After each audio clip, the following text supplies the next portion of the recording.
નમસ્કાર મિત્રો, વિડીયોમાં તમારું સ્વાગત છે। જી હા મિત્રો, અત્યારે હાલના સૌથી મોટા અને દુઃખદ સમાચાર સામે આવી રહ્યા છે। તો મિત્રો, સમાચારમાં વાત કરીએ તો પાકિસ્તાનની પહાડીઓ અને વાંકા ચૂકા રસ્તાઓ પરથી આજે એવા સમાચાર સામે આવ્યા છે જેને સમગ્ર ઉપખંડને હચમચાવી દીધો છે। એક ઓવરલોડ બસ જે પોતાના ગંતવ્ય તરફ શાંતિથી આગળ વધી રહી હતી અને એક ક્ષણની ભૂલ અને ટેકનિકલ ખામીના કારણે ઊંડી ખીણમાં ખાબકી આ ભયાનક અકસ્માતમાં 40 લોકોના મોત થયા છે અને પાછળ આ જઈ રહેલી માત્ર એ ચીસો જે કદાચ પહાડોના પડઘા આજે પણ સંભળાતા હશે।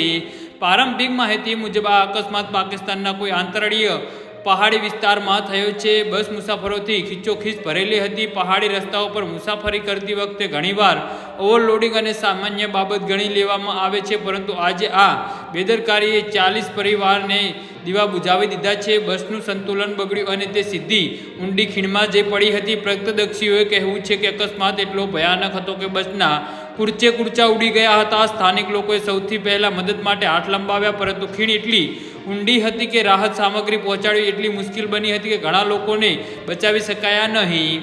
જી હા મિત્રો, તો આના વિશે તમારું શું કહેવું છે તો નીચે અમારી કમેન્ટ બોક્સમાં જરૂરથી જણાવજો અને અમારી યુટ્યુબ ચેનલને સબસ્ક્રાઈબ કરવાની ભૂલતા નહીં। ધન્યવાદ।